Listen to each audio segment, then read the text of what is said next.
뉴스토마토의 단독 보도가 나왔는데 김건희 여사가 22대 총선에 관여했다. 지난 4월 총선 앞두고 당시 5선 중진이었던 국민의힘 김영선 의원에게 지역구로 옮겨서 출마할 것을 요청했다는 내용이었어요. 익명을 요청한 모 의원에 따르면 김 여사가 김영선 전 의원과 텔레그램 주고받았는데 김 전 의원에게 김해로 가라고 요청하면서 지원 방안 등을 구체적으로 얘기를 했다는 겁니다. 결과적으로 보면 김영선 전 의원이 김해 갑으로 나섰는데 이제 컷오프 됐어요. 이 보도는 어떻게 보시나요? 장 소장님? 왜요? 아니 이런 소문이 많았었어요. 그냥 연초부터 이런 얘기가 많았어가지고 결국에는 뭐 터질 게 터지지 않았느냐라는 좀 생각이 들고, 그러니까 만약에 이제 뉴스토마토나 다른 언론사에서 김건희 여사랑 김영선 전 의원이 주고받은 문자 내용을 공개하게 된다면 이것은 대단히 큰 문제가 될 수가 있다라고 보여지는데, 대통령실에서 방금 전에 입장을 얘기를 했죠.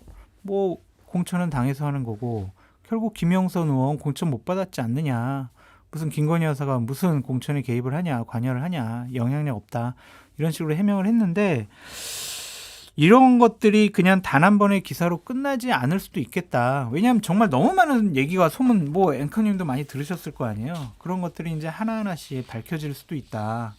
그래서 그냥 너무 간단히 대통령실이나 국민의힘에서는 넘어가는 것이 오히려 안 좋을 수 있지 않겠느냐. 어쨌든 민주당에서도 국감 때 이런 것들 비슷한 걸 터뜨리려고 준비하고 있다는 얘기도 있고, 다른 언론사에서는 뭐 후속 보도하겠다라는 얘기도 있어가지고 많이 좀 당분간 나라가 시끄럽고 좀 흉흉해질 것 같다, 그런 생각도 드네요.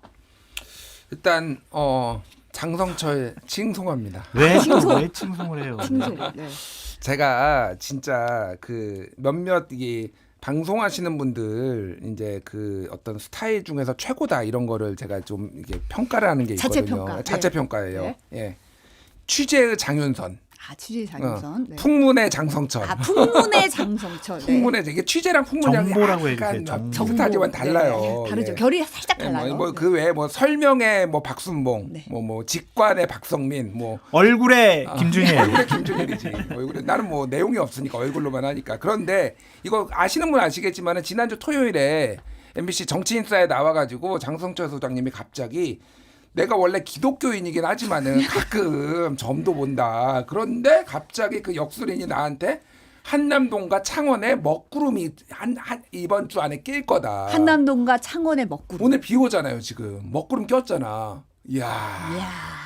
풍문의 장성철 대단하다. 저는 사실 이번 주에 그 정치인사 예고를 보고, 아까 심은정님도 얘기하셨는데 정치인사 예고를 보고 이번 주가 지금 가고 있는데 목요일쯤인데 이 먹구름은 언제 오는 건가, 오늘 오시면 물어보려고 그랬는데 비도 내렸잖아요.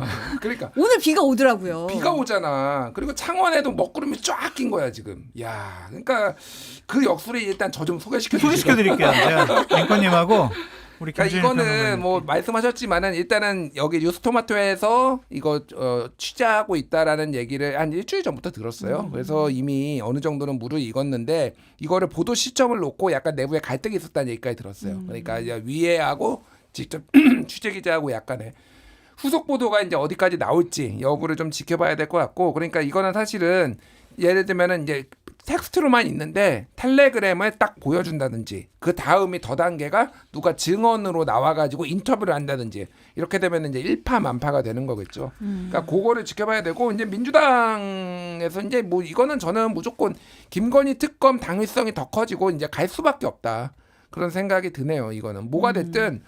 그리고 이준석 의원도 얘기를 했지만은 그냥 이거는 사실 풍문이 너무 많았어요 그동안. 풍문의 장성철이 많이 얘기를 해줬는데 풍문이 많았다, 이런 말씀을 드리고요. 만약에 이거는 뭐 국정농단에 버금가는 거죠. 이러면은. 그러니까 박근혜 대통령이 여러 가지로 이제 탄핵됐고 그랬는데 유죄받은 것 중에 하나가 이게 그때 국정원 돈 받아가지고 선거 여론조사 돌린 거였잖아요. 그게. 그러니까 그 박근혜 대통령이 그렇게 하는 것도 문제인데, 이게 이제 김건희 여사 같은 경우에는 뭐 어느 정도 했는지는 모르겠으나 이거는 굉장히 위험하고 레임덕의 시작이다, 이런 생각도 좀 들고 그렇습니다.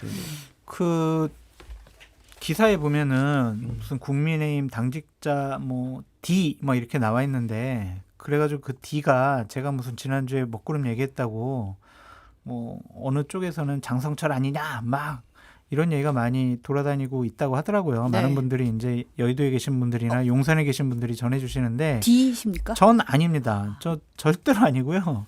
제가 자꾸 이런 게 소문이 확산되고 그러면은 좀 이러한 내용들을 유포시키거나 주장하는 분들에 대해서는 법적 조치를 좀 검토하겠다라는 좀 생각이 있고 김준일 평론가님 뭐 말씀 잘해 주셨듯이 이러한 소문들이 정말 많았어요. 그리고 이 기사에 보면은 A, B, C, D 뭐 이렇게 나오잖아요. 그렇죠. 익명의 의원 두 명이 나와요. 2명도 있고 네. 뭐 또 다른 사람 2명이 또 있고 하잖아요. 많이 퍼져 있다라는 거죠. 이런 내용들이 얘기들이. 그래서 저는 이런 것들이 그냥 쉽사리 가라앉지 않을 가능성도 상당히 높다. 그렇게 좀 보여집니다. 이제 대통령실에서는 이제 아까도 잠깐 언급을 하셨지만 이제 당초에 컷오프 됐었고 결과적으로도 공천이 안 됐는데 무슨 공천 개입이란 말이냐 이런 얘기를 했어요. 근데 이게 사실 결과를 얘기하는 거잖아요. 어떻게 보면 이 반박의 그 얘기는 안 됐잖아, 아니잖아라고 얘기하는 건데 이제 김 전 의원도 지금 허구다라고 김영선 전 의원도 부인하고 있다고 지금 알려졌는데 저는 개혁신당 이준석 의원도 제보를 들은 적이 있다라고 했어요. 이제 CBS 인터뷰에 나와서 그러면서 완결성이 떨어진다는 말을 했는데 그러면서 선의의 조언일 수도 있다라는 부언을 했거든요. 이거 어떤 의미예요? 그러니까 저는 이준석 의원 되게 존중하고 그랬는데 이 해석에는 전혀 동의를 못 하겠고요.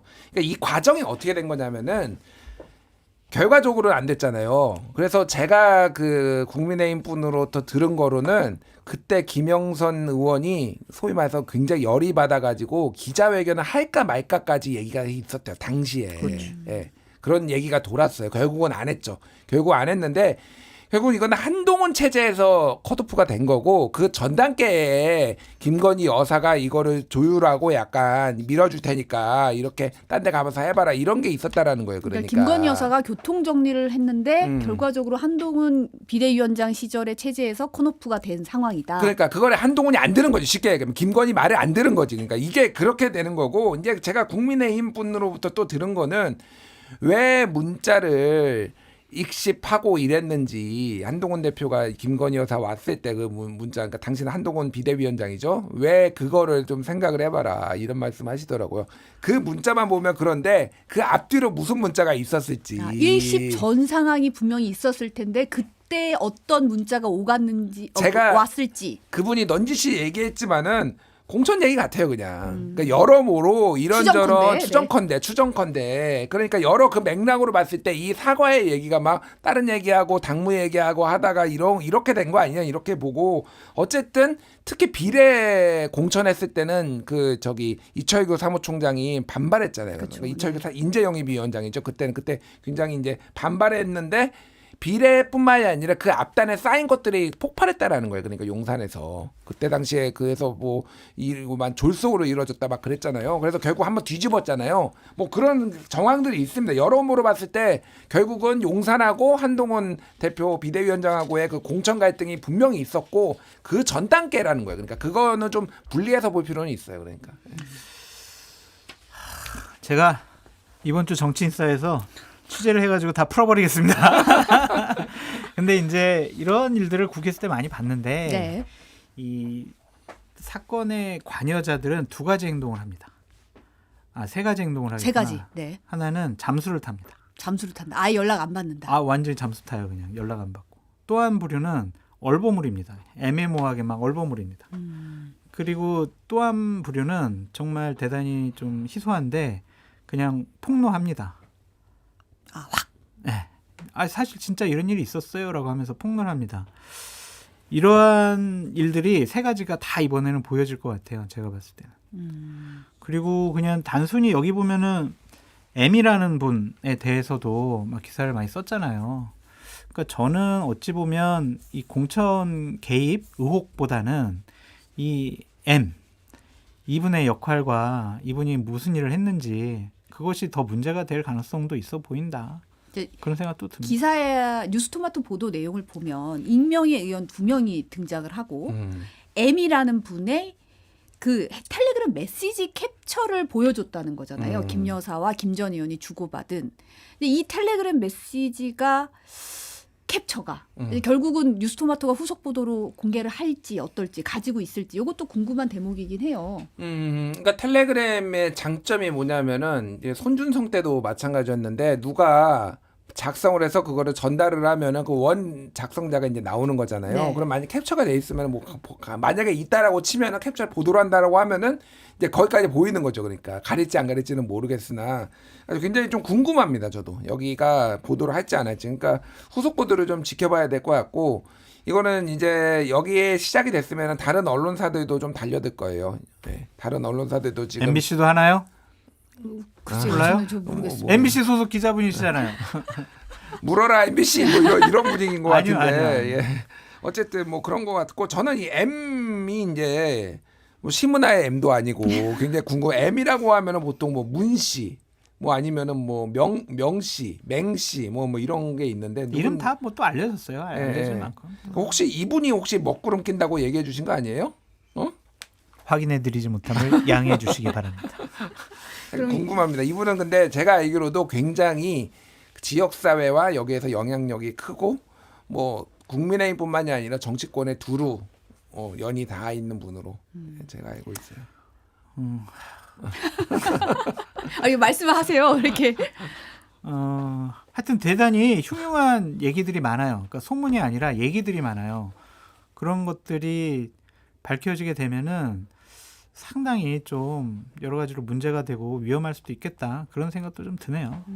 지금 사실 더불어민주당 같은 경우에는 이제 뭐 수사 대상에 포함시키겠다, 특검법에 포함시키겠다. 지금 이런 얘기가 지금 나오고 있는데 이게 그럼 계속 좀 굴러가게 될 사안이라고 보시는 아니 문제는 이거예요. 뉴스토마토가 그냥 캡처본을 확보한 거 있는지 없는지 그것이 없이 질렀다 그러면은 이거는 뉴스토마토가 여러 가지 뭐 정치적 법적인 문제를 책임을 져야 될 것 같다는 생각이 들고 만약 진짜 캡처본이 있다고 하면 그것을 이제 대통령실이나 김영선 의원 그 MC의 반응을 보고 뉴스토마토가 적절한 시점에 이제 공개를 하겠다라고 감춰뒀다면 이거는 파장은 계속 커질 수밖에 없겠죠. 그러니까 캡처본을 보도하느냐 안 하느냐 그거를 보시고 이 사건이 어디로 튈지 좀 지켜보시는 것도 하나의 관전 포인트다. 결국엔 저는 가장 핵심적인 거는 그거라고 봐요. 캡처본이 나오느냐 안 나오느냐. 네, 저도 뭐 비슷해요. 근데 여러분들이 많이 그걸 갖고 있대요. 아, 이미 돌고 있다. 그래서 시점상 문제인 것 같아요. 저는 그냥. 그러니까 저 지난번에 김건희 여사 또 하나 저기 비구름 얘기해 한 번 더. 김건희 여사 사과 문자도 여러 명이 갖고 있었고 여러 명이 봤다는 거 아니에요. 비슷한 맥락인 거죠. 그러니까 이미 이 소문은 다 돌고 있고 이준석 의원도 뭐 선의로 뭐 해석을 했지만은 그렇게 얘기를 했잖아요. 그러니까 알만한 사람은 다 알고. 그러니까 저도 들었어요. 그냥 전에 들었을 뿐이지 제가 이거를 근데 확인 취재를 하기가 어려운 상황이니 제가 뭐 하기는 어렵고 뭐 그렇지만은 제가 알 정도면은 뭐 국민의힘 한 3분의 1은 알지 않을까 이런 얘기 그러면 거의 대부분 많이 알 텐데 좀 제발 저 의심 좀 하지 마세요. 저는 정치권에서 한 30년 가까이 있다 보니까 아는 사람들이 많아가지고 그냥 한마디씩 저한테 툭툭 전해주고 얘기해주고 막 이런 것들을 제가 그냥 종합하고 판단하고 가끔 그냥 뭐 이렇게 얘기하는 거지. 제가 문자가 있겠어요. 제가 저를 막 그냥 원수 보듯이 하는데 저는 없어요. 자 이번 주 먹구름 어디입니까? 찍어주세요 빨리. 비구름 먹구름 어디야? 이번 주는 없습니다. 이번 주는 괜찮아요? 이번 주는 이제 네. 비가 온 걸로. 요걸로 일단 한동안 갈 거고 보면 하여튼 언제쯤 저 캡처본이 나오느냐 그거 한번 보시죠. 근데 지금 요약해 보면 터질 게 터졌다라는 말이 그냥 나온 건 아니다. 이런 거잖아요. 이게 아직 제가 들은 수준으로 보면은 10분의 1도 이건 안 터졌어요. 10분의 1도 아니다. 10분의 1도 아니에요. 역시 무섭네요. 네. 풍문의 장성철. 정보라고 얘기해달라니까. 정보, 풍문이 정보에. 아니라. 풍문으로 들었어. 풍문으로 들었어. 풍문으로 들었어. 아, 요 얘기를 좀 넘어가 볼게요. 윤석열 대통령 부부가 이제 추석 맞아서 사회 각계에 선물 전달했는데 이번 선물은 추석 선물. 네, 전통주와 화장품 세트입니다. 야당 일부 의원들이 선물 거부를 인증하고 있더라고요. 야당 의원분들께 정말 간곡하게 부탁드립니다. 거부하지 마시고 저를 주십시오. 저 정말 가보로 그냥 저희 그냥 마루에 유리 천정에 넣어놔가지고 제 일생일대 영광으로 생각하면서 갖고 있겠습니다. 아, 이때까지 한 번도 안 보냈어요. 아유, 저 진짜 영장 안 날라온 것만 해도 다행이죠. 무슨 선물을 보내주겠어요. 당근에서라도 전 사고 싶다. 당근에서 이 정권에서 한 번이라도 좀 받고 싶다. 그런 생각이 듭니다. 야당 의원들의 마음은 알겠어요. 뭐 국회를 존중하지 않고 야당 인정하지 않는데 그런 사람이 왜 선물 보내? 안 받을 거야. 이런 감정적인 건데 그래도 대통령께서 선의로 명절이니까 원론적으로 보낸 건데 저런 식으로 공개적으로 망신 주고 조롱하는 것은 그렇게 썩 좋아 보이진 않습니다. 선물은 받으시고 비판은 더 추상같이 하시고 국감 때 더 많은 지적하시고 그게 좋지 않을까라는 생각이 듭니다. 뉴 노멀 같아요. 그러니까 지난번에 난 거부했을 때도 그때는 기사가 엄청 많이 나왔는데 이제 그냥 뭐 거부할 수도 있지? 사람들도 약간 그렇게 기사가 많이 나오진 않았잖아요. 그러니까 지난번보다는. 그러니까 익숙해지는 것 같아요. 그러니까 이게 되게 좀 저는 위험한 게 언어의 어떤 뭐 공격적인 거라든지 아니면 이런 파행적인 게 약간 일상화. 이 정도는 뭐 재난의 일상화처럼 약간 이 파행의 일상화가 사람들이 받아들이는 거나 언론이나 이런 것도 그래서 사실 옛날 같으면은 이거 거부했다라고 하면은 완전 난리가 났을 거예요. 그리고 뭐 지금은 이제 뭐 탄핵 그냥 여기저기서 다 얘기하잖아요. 뭐 여당에서도 대통령 탄핵을 막아야 된다. 탄핵할 짓을 했는지 안 했는지 제가 모르겠으나 아이가 맨날 이런 얘기가 나오고 아무도 이상하게 생각도 안 해요. 그냥 탄핵 얘기해도 그러려니 합니다. 그러니까 조금 너무 이제 격화됐다 정치권이 뭐 그 생각은 들고요. 장성철 소장 말고 저한테도 만약에 반납하실까면 저한테도 하나 보내주십시오. 아니 그리고 솔직히 만약에 이 시점에서 저게 매번 명절 때마다 의원들에게 보내는 거거든요. 네. 그럼 이번에 안 보냈어. 그럼 또 어떻게 하겠냐고. 막 진짜 국회를 인정하고 야당을 대우 안 하더니 개원식 때도 안 오더니 이제 선물도 안 보낸다고 막 저런 쫌스러운 대통령 이러면서 공격할 거 아니냐고요. 그래서 그냥 선물은 받을 건 받으시라. 뭐 디올백도 받는데 뭐 그냥 명절 선물 받는 게 뭐 어때요? 아니 이제 사실 개원식 불참한 것 때문에 아니 국회 무시하면서 뭐 선물은 보내냐 이런 얘기 이제 뭐 진보당 정혜경 의원도 이런 얘기하면서 이제 SNS에 메시지 올리고 했는데 조국 대표 같은 경우는 이제 그 개원식 불참한 날 이제 미국 상원의원 부부와 이제 부부 동반 만찬했잖아요. 그러다 보니까 이제 김건희 여사가 제 인생에서 가장 잊지 못할 만큼 감동적인 생일이었다. 생일 파티했다. 이래가지고 이제 비판을 하더라고요. 네. 짧게 이건 말씀드릴게요. 그러니까 그냥 개의치는 않는 것 같아요. 대통령은 뭐 이런저런 누가 뭐라고 하든 뭘 하든 그러니까 세상에서 제일 소중한 거는 김건희 여사고 김건희 여사의 생일을 챙겨주는 거. 미국 상원 의원까지 같이 청와대 상춘제 가가지고 청와대는 왜 나오셨는지도 잘 모르겠어. 때 되면 거기 가가지고 뭐 맨날 행사하고 있고 잘 모르겠는데 어쨌든 개원식 안 그냥 그 대비가 되잖아요. 개원식 안 가고 부부가 생일 파티했다. 그냥 이렇게 프레임이 딱 보이잖아요. 그러니까 그런 거 개의치 않는다. 참 대단하다 일단 대단하고 부인 사랑도 더 대단하구나. 머릿속에는 오직 김건희 여사 이거밖에 안 보인다 이런 생각이 드네요. 정말 대단히 화가 나는 부분이었어요. 정말 해서는 안 될 일이었다라는 좀 생각이 듭니다. 정말 대통령으로서의 자리의 무게감을 다시 한번 느껴봤으면 좋겠다라고 말씀드려요.